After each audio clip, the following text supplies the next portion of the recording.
ఒకవైపున యుద్ధం ముగింపుకి సంబంధించినటువంటి సందర్భాలు జరుగుతూ ఉండగానే నిన్న టెహ్రాన్ మీద అమెరికా ఇజ్రాయెల్ దాడి చేస్తే ఇవాల్టి రోజున ఇరాన్ దగ్గరికి చైనాకి సంబంధించినటువంటి యుద్ధ విమానాల సరఫరా విభాగాలు అక్కడికి చేరడం, ఏదైతే సరుకు రవాణావి అక్కడ రాడార్లు అట్లాగే మిగతా అన్నీ దిగుమతి చేసుకుంటూ ఉంటాం. అంటే ఫ్యూచర్లో కూడా ఇష్యూ అవుతుందని చెప్పుకుంటుంటాం. ఈలోపు ఇజ్రాయెల్ తాజాగా ఎయిర్ స్ట్రైక్స్ ఇరాన్కి వ్యతిరేకంగా చేసుకొచ్చింది. ఇది ఇరాన్కి వ్యతిరేకంగా భారీ ఎత్తున, అంటే ఇరాన్ మీద డైరెక్ట్గా చేయాలి. ఇరాన్ ఎవరినైతే ప్రోత్సహిస్తుందో హిజ్బుల్లా మీద దాడులు చేసింది.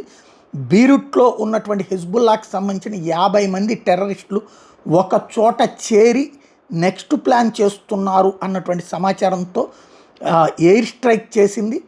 ఒక మిస్సైల్ని వాళ్ళ మీదకి ఫైర్ చేసింది. ఆ తర్వాత చుట్టూతా కూడా డ్రోన్స్తో అటాక్ చేసింది.